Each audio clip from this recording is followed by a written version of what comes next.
Morning everybody. Hi, my name's Graham Blackwell. In response to Dan Elmore's Facebook group, I'm just going to post a quick video about my car. Some of you might be interested. This is a Formula Ford EcoBoost. My rather cramped single garage. This is a lot of fun. I compete in the British Sprint Championship. Last year I finished in 8th position, so this year I will have, if we do get out, number 8 on the car, which I shall retain for the whole year. And if I finish higher up, then obviously my number changes again next year. So this is a Mygale chassis.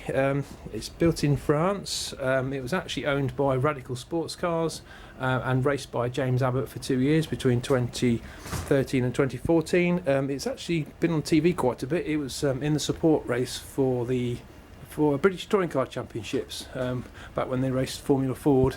Now they race Formula F4, so this was the last of the genuine Formula Ford chassis to be made. This car has got, I'll tell you a little bit of technical stuff if you're interested. We've got Intrax 4-way dampers with remote reservoirs. On the front we've got 950 pound springs. We've got adjustable anti-roll bar. We've got pedal box down here. We've got a throttle which is actually a drive-by-wire and actually operates the potentiometer just there.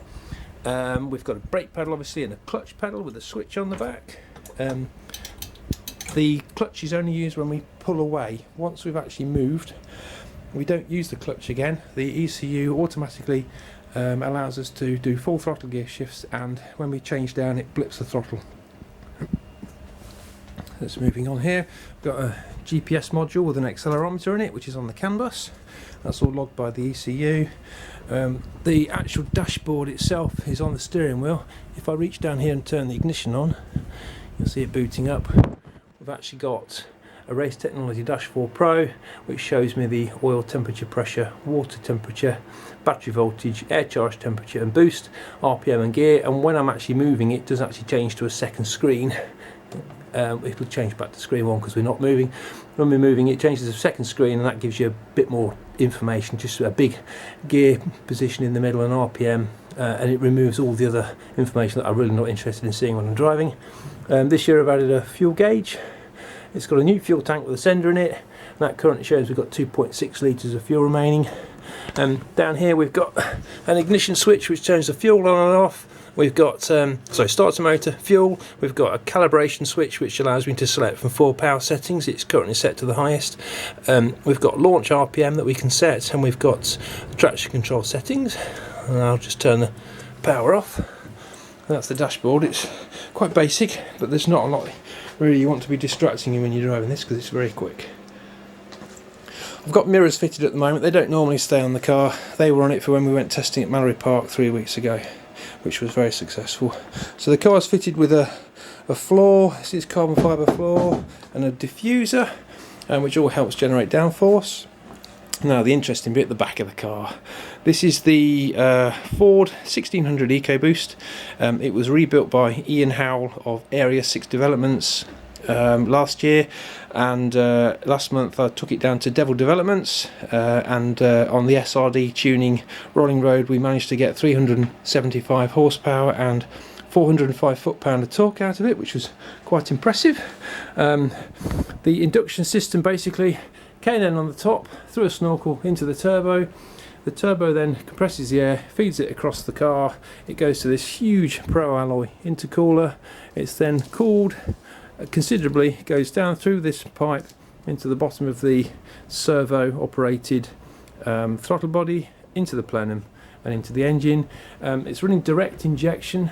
The direct injection pump is just here, which produces around I think it's 270 bar, I can never remember. It's an incredible pressure, and the actual fuel system itself is supplied from 2 tanks. I've got a Gemso 10 litre tank which circulates fuel round into a radium anti-surge fuel tank, and the radium anti-surge fuel tank then pumps the fuel up to the engine at about 7.5 bar. So I've got 2 fuel pumps, 2 fuel tanks, and testing at Mallory Park I had no fuel surge, which has been a bit of a problem in the past. I think I've finally cured it. On the back of the car we've got the gearbox. This is a Hewland 6-speed transmission. It's a sequential gearbox. It's also got reverse gear. These cars are fitted with paddle shift. And the way the paddle shift work is, obviously I've got a couple of paddles on the back of the steering wheel. That sends a signal to the ECU so it knows whether you're pulling up or pulling down. It then fires a pair of solenoids here. These solenoids then allow compressed air to go to the actuator, which is the Geartronics actuator just there, and that pushes or pulls the lever which changes gear. Now the compressed air itself is stored in this carbon fibre paintball bottle. It's usually, when I filled it up, it's about 3000 psi. The 3000 psi line goes here to this Geartronics supplied air pressure regulator, which drops it down to about 8 bar, and it's then fed to the two solenoids. And we recharge the paintball bottle at the start of the meeting, and I use a diver's gas bottle to pressurise it. The engine itself is dry sumped. The actual engine oil is stored in this front section of the gearbox. This section here holds the engine oil, believe it or not. So the engine oil is returned back through this pipe to the top. It is then gravity fed down here to the OEM oil pump, believe it or not. There is a scavenge pump which obviously then sends the oil back into the sump, but it runs about 7 litres and it runs really well. Don't get any problems at all with oil pressure. It's usually around 3 bar constantly, even on the very high G-force corners. At the back we've got some more Intrax dampers, again 4-way adjustable with remote reservoirs. It's got 1150 pound springs on the back. It's got a anti-roll bar which sits actually below the 2 air solenoids. I've made my own rear wing bracket here, made all these bits myself. These support very, very big DJ sports cars rear wing, made of carbon fibre.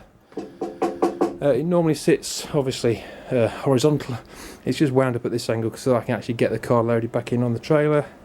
On this side of the engine we've got the very, very short exhaust pipe, which makes a tremendous amount of noise. The cars did originally come with a catalytic converter fitted in this section, but we took them out because it's extra weight and we don't need them. It's got a lambda sensor, turbocharger is behind this heat cover.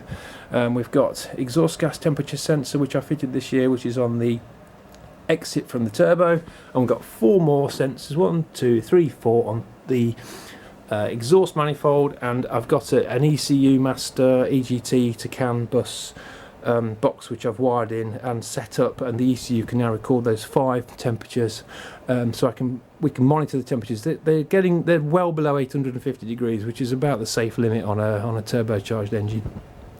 So we've got lots of pipes and wires. There's the direct injection pump.